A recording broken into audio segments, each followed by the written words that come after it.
This is going to be kind of like a very rough video. This is not going to be where I'm actually going to do the final presentation. I'm just doing it here just because I live here and I don't live with the rest of my family. I'm in a separate unit.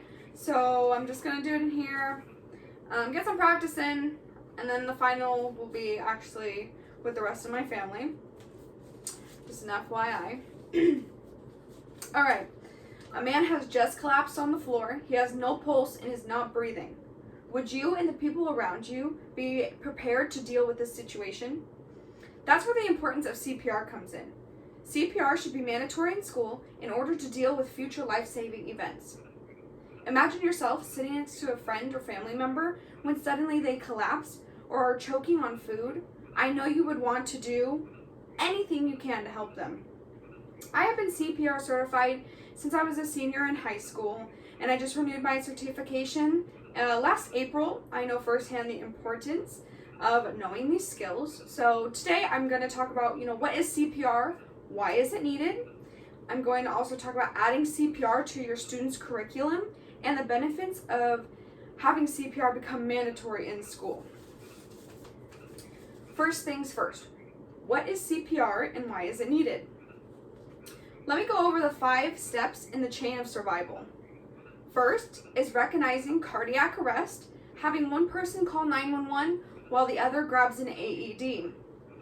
Second thing is chest compressions.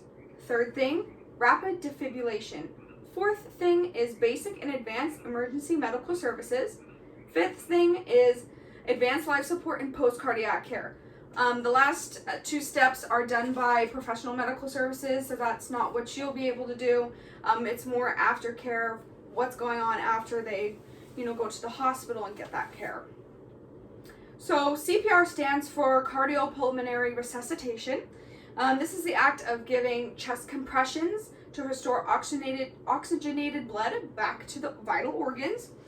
The compressions cause the chest cavity, it's a big pressure, about 2 inches deep. And to keep the blood flowing, you'll go at a rate of 120 compressions per minute. The biggest need for CPR is from someone suffering from cardiac arrest. That's the biggest killer. Cardiac arrest is the unexpected loss of heart function, causing no blood flow. There's no pulse, no breathing. They become unconscious. They cannot survive themselves. So CPR allows the victim to keep that oxygenated blood flowing throughout their body until medical services can come. Say also if somebody is choking on food, CPR lessons will also go over, the Heimlich remover and, to be able to try to expel that food. Or if, it doesn't come up, and they do eventually, they will go unconscious if that doesn't happen, and then you will start chest compressions, just as if they're in cardiac arrest. So now that you know a little bit more about CPR and why is it needed, I know you understand the importance of having your student have mandatory CPR classes in school. Let's discuss how we can actually add it to their curriculum. So adding CPR to our students' curriculum. How can it be added? Well, all high school students have to take a mandatory health class in order to graduate. This is the perfect class to take a few days. Everybody learns these necessary skills. It's only about 3 to 4 hours long for one big going in yourself to, say, an outside company to go ahead and get CPR certified. It takes about 3 to 4 hours for a new person to get CPR certified. This can be broken up throughout a few school days because they're only about an hour-long class. So who will teach this class? So all teachers already know CPR now, previously to be getting hired for the teaching job. They just need to go in and get actually instructor certified, or they can eventually actually have somebody come in from outside, so an outside company can come in and teach. A lot of companies do offer the training for big groups, such as schools, the American Heart Association, the American Red Cross, a lot of others like that. So now that you see that CPR is very easily able to be added to your students' curriculum, let's discuss how this will benefit everybody, okay? So the benefits of having CPR become mandatory in school. Students now understand how to perform in a very intense situation.